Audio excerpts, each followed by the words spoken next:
পদক্ষেপ হ'ল যে অসমীয়া ভাষাই ধ্ৰুপদী ভাষা কিতাপ পালে। এতিয়া 2025 চনত আমি আটাই এই কথাটোত গুৰুত্ব দিব লাগে যে অসমীয়া ভাষাই ইউনিকোডত স্বতন্ত্ৰীয় স্থান পাব লাগে। আৰু এই সম্পৰ্কত মই মাননীয় মুখ্যমন্ত্ৰী মহোদয়লৈ এখন চিঠি লিখিছোঁ, যিহেতু 2022 চনৰ 1 ছেপ্টেম্বৰত তেখেতে আমাৰ আহ্বানৰ প্ৰতি সঁহাৰি দি অসম সাহিত্য সভাই যিখন প্ৰতিবেদন ভাৰত চৰকাৰলৈ পঠাইছিলে ধ্ৰুপদী ভাষা সম্পৰ্কত, সেইখন যাতে বিবেচনা কৰি চৰকাৰে গ্ৰহণ কৰে, সেইকাৰণে তেখেতে কেন্দ্ৰীয় গৃহমন্ত্ৰী ডাঙৰীয়ালৈ চিঠিও লিখিছিলে। গতিকে ঠিক সেনেকুৱা গুৰুত্বপূৰ্ণ ভূমিকা যেন এই ইউনিকোডৰ সম্পৰ্কটো লয়।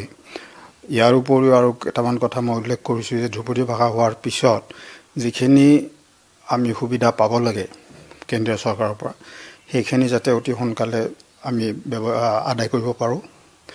লগতে ভাষা আৰু অৰ্থনীতি আমাৰ ৰাজ্যখনত যাতে সম্পৃক্ত হয়, যাতে জড়িত হৈ পৰে, যাৰ ফলত আমাৰ স্থানীয় ল'ৰা ছোৱালীবিলাকে যুৱক যুৱতীয়ে চৰকাৰী বেচৰকাৰী বিভিন্ন প্ৰতিষ্ঠানত মকৰল হ'ব পাৰে।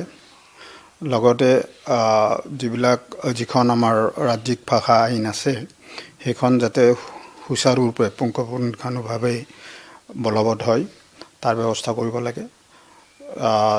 ইয়াৰ উপৰিও ধ্ৰুপদী ভাষা হোৱাৰ পিছত অসমীয়া ভাষা যিবিলাক পুৰণা গ্ৰন্থ আছে, প্ৰাচীন গ্ৰন্থ, সেই আটাইবোৰ গ্ৰন্থ যাতে ইংৰাজী আৰু অন্যান্য ভাৰতীয় ভাষালৈ অনুবাদ কৰা হয়, তাৰে ব্যৱস্থা যাতে চৰকাৰৰ ফালৰ পৰাও আগবাঢ়ি আহে।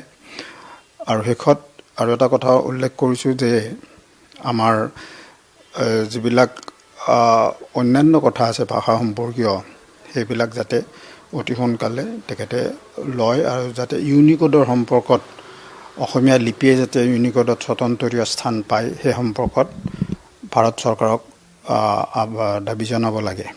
এইখিনি কথা তেখেতৰ চিঠিত লিখিছোঁ।